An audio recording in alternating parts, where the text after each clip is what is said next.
What's up, guys? I'm back already. And for a change of pace, I have a different commander today. Back by popular demand. That's right. Zur has been retired to the bench for at least a little while. And in his place is Azami, Lady of Scrolls.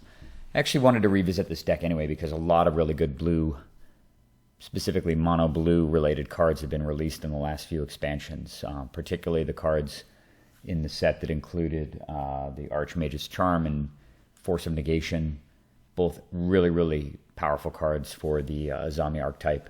Also, Urza is out, and I think Urza fits really, really well into this deck, particularly my version of Azami, which is artifact heavy.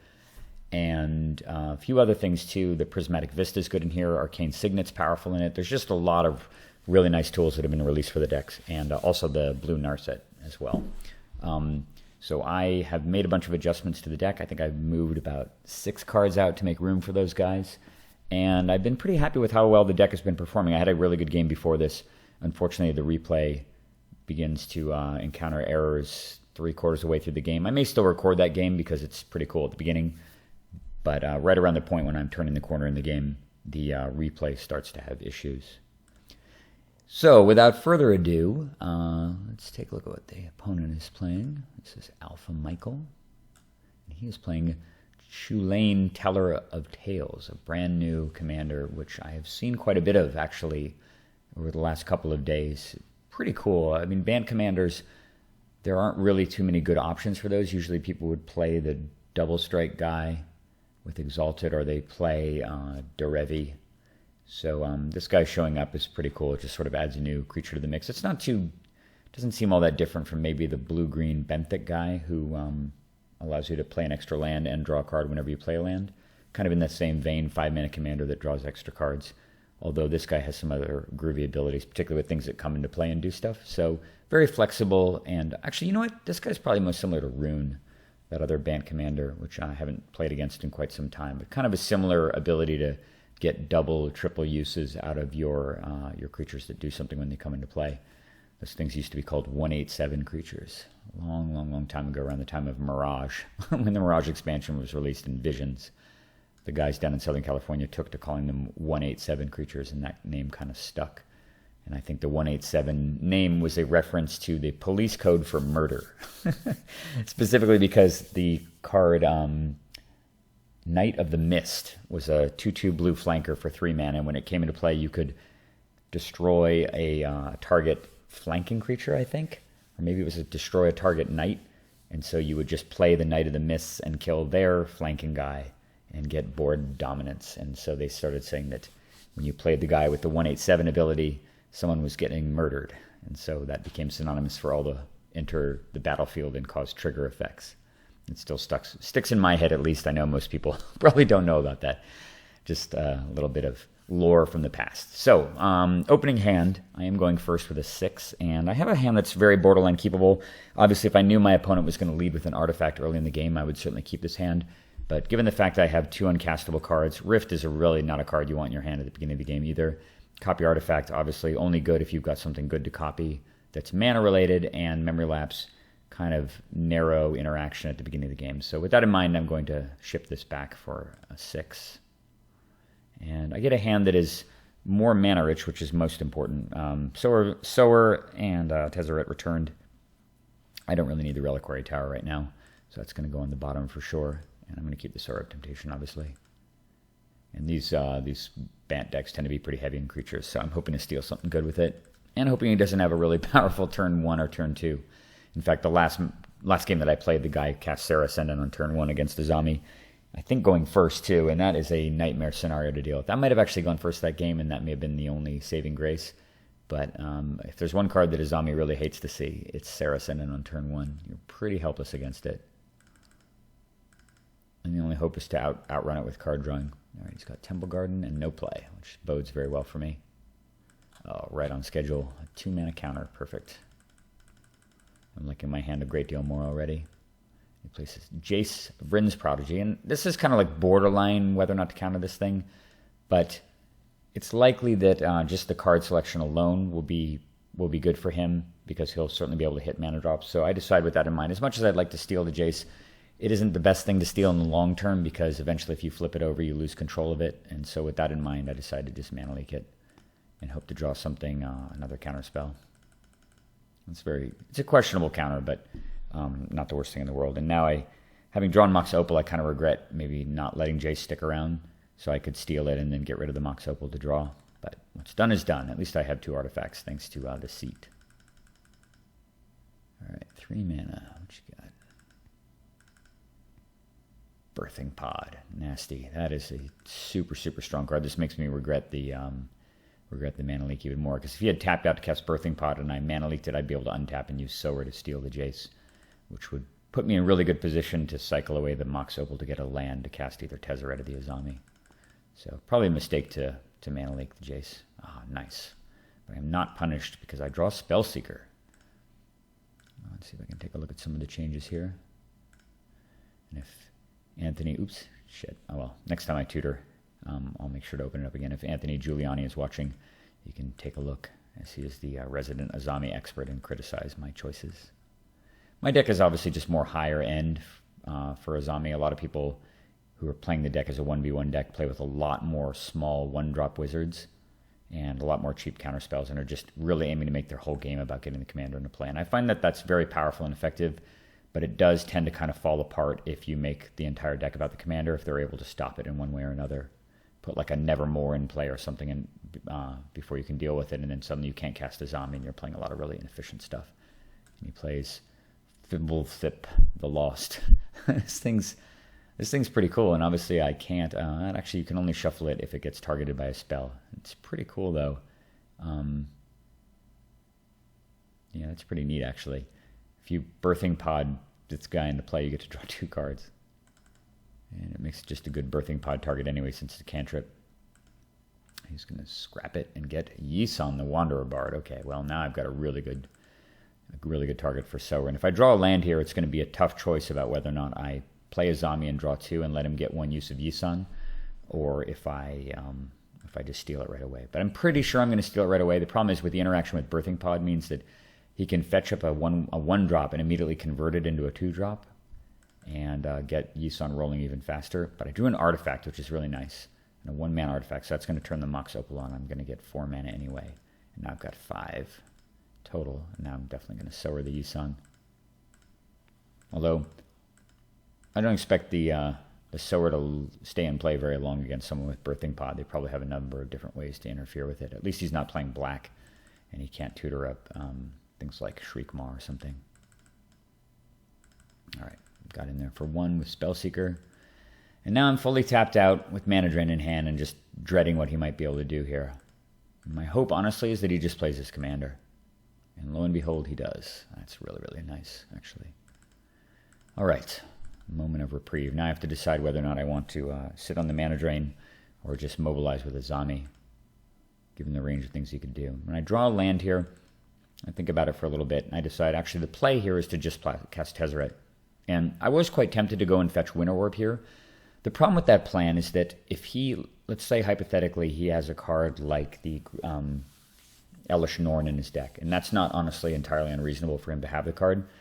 If I play, well, actually, well, I guess if he gets, I don't know really know what his 6-drop would be, but let's say hypothetically he does have Elesh Norn. If I play Tezzeret and I get Winter Orb, then Tezzeret goes down to 2 counters, and sure, yeah, I've got Winter Orb, but he untaps, taps a forest, uses Birthing Pod, sacks Chulane, and gets a 6-drop, and there's a wide range of nasty 6-drops. It could probably be something like Sun Titan is what I'd expect him to get. So he gets his Sun Titan, he gets his Flooded Strand back, and on the following turn, I can't really do much because I only have access to maybe 3 mana total, 3 to 4, I guess, and he'll attack with the Sun Titan, get a Flooded Strand mana, and then sack it and go get Elesh Norn, and then Elesh Norn will kill multiple wizards and be a permanent solution to Azami, and I can't really have that going on. So with that in mind, I decide that I need to just fortify and for 1 more turn, and actually have the intention of potentially getting Vidalcan Shackles with Tezzeret to grab something that he might go. That he might bring up with his Birthing Pod. I just like the idea of having the 5 counter Tezzeret out there. All right, what's he gonna do? Path to Exile. Ugh. on the Sower? Well, the Sower's holding on to Yisun. I did give this some thought for long and hard about whether or not I actually really wanted the Yisun, the Wanderer Bard. And I had the option, of course, of using it in response as well, but he does have 5 additional mana available. If I were to use Yisun, I could go fetch Siren Storm Tamer or the Martyr of Frost from the deck, but that would actually be putting a counter on his guy that he's going to be getting back, and that doesn't strike me as a particularly good idea. So it really comes down to whether or not I want to keep the Sower in play and hold on to Yisun and give him access to 5 mana to potentially screw me over. And I think about it for a while, and I'll ultimately decide that I think I should probably mana drain this. It feels right. Oh, so first I'm going to use the Divining Top just in case there's a counterspell that's a little bit less useful than mana drain, like just straight up counterspell or maybe Memory Lapse. And I see Void Mage Prodigy, Factor Fiction, and I think I missed that top card actually. It might have been Gilded Lotus. So I'm going to mana drain. And he has Clever Impersonator as a follow. That is quite powerful. A lot of good options for him here. He could even go get Tezzeret he could even copy Tezzeret the Seeker and go get some artifact mana if he wanted to. But he gets a free card draw and Temple of Enlightenment from his hand off the Clever Impersonator. That's going to come down. I fully expect that he'll just copy the Sower and grab these on the Wanderer Bard, which is acceptable, given that he only has 1 mana available after that. Okay, well, that's not the worst thing in the world. And then there's no attack from his Chulane, which is kind of baffling. I don't know why he wouldn't attack and knock some counters off the Tezzeret, or at least force me to attack, but he did not do that. Clearly a mistake. Okay, so there's the Void Mage. Now, I believe it is time to play Azami here, since it's basically a draw 3 effect right away. And in fact, if I play the Void Mage, it's going to be a draw 4. Now I'm going to go dig for some lands. But I don't want to let too many defenses down here, because I want to be able to defend Tezzeret. And now, given that I just got Gilded Lotus also, and I can probably play it next turn with Tezzeret's help, and he's down to 1 mana, it is time for Zibear. Oh, sorry. I'm supposed to search again and let you see the deck. Yeah, I actually don't think I have Urza in it. I was looking for Urza earlier because I was giving some thought to whether or not if I copied Birthing Pod, if I could go get Urza with my Winter Orb, which would be pretty cool. All right. So he's going to pod. And he pods away the Sower, which gives me the Wanderer Bard back, which is quite nice. And when he does that, I'm kind of baffled. And then, of course, he gets the mighty Karmic Guide. Karmic Guide's going to get the Sower, or get the, oops. He's going to grab that guy, and he's going to copy Sower. And then when he plays the Sower, I'm thinking he's going to grab Yisun the Wanderer Bard back. And I don't even notice that, in fact, he's targeting my Azami, which is actually a way better play with the mana in play. And had I known that he was going to do this, of course, I would have tapped both these guys in response to draw 2. And instead, I just let him steal it like an idiot. And then I think we go to his end step.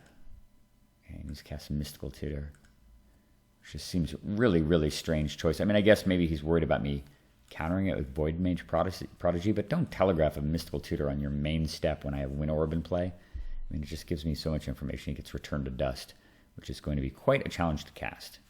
And then at the end of his turn, I pause for a second trying to tap these 2 wizards to draw, and I'm puzzled why I can't do that. And then I realize that he actually has my Azami.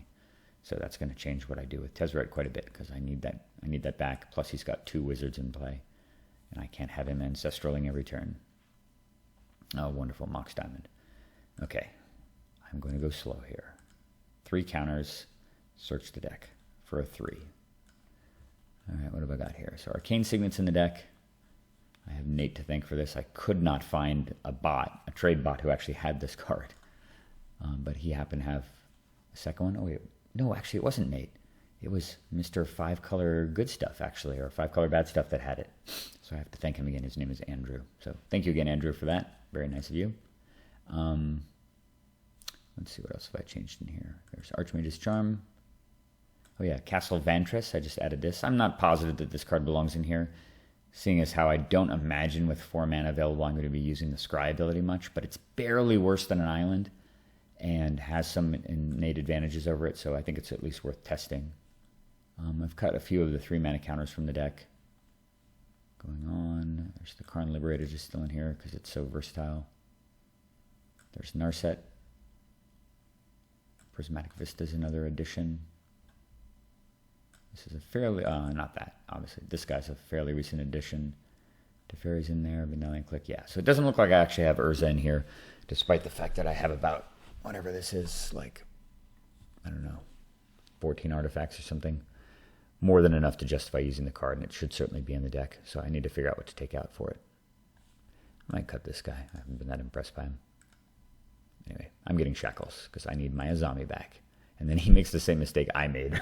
He doesn't tap a wizard in response to draw, which seems a little appropriate.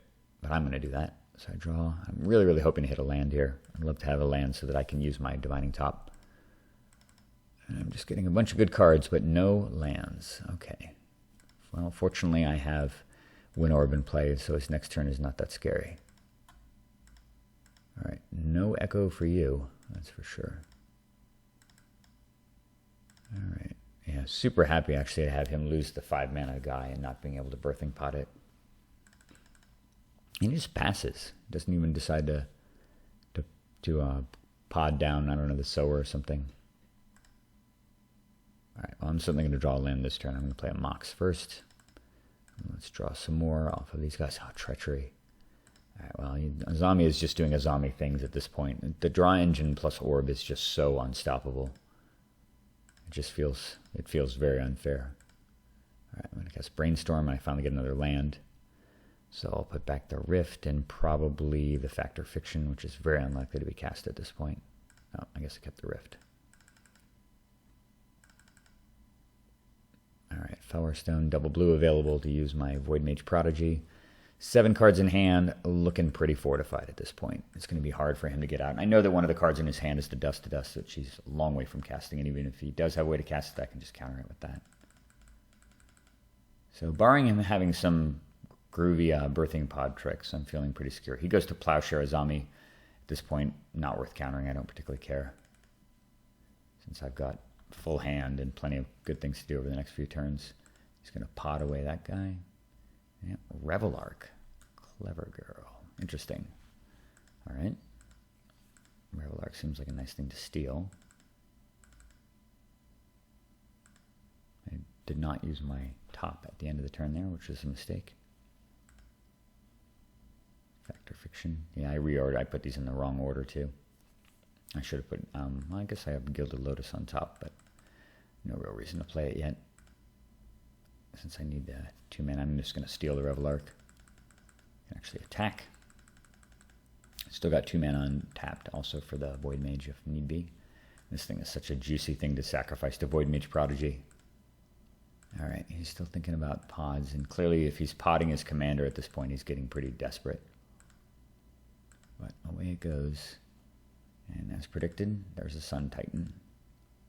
And I actually already have 5 islands in play too. It's so unfair. With the Shackles, he gets a land back though. Well, I can't counter anything, so we're still doing nothing. Only 4 cards in hand. Alright, untap an island. Muddle. Nice.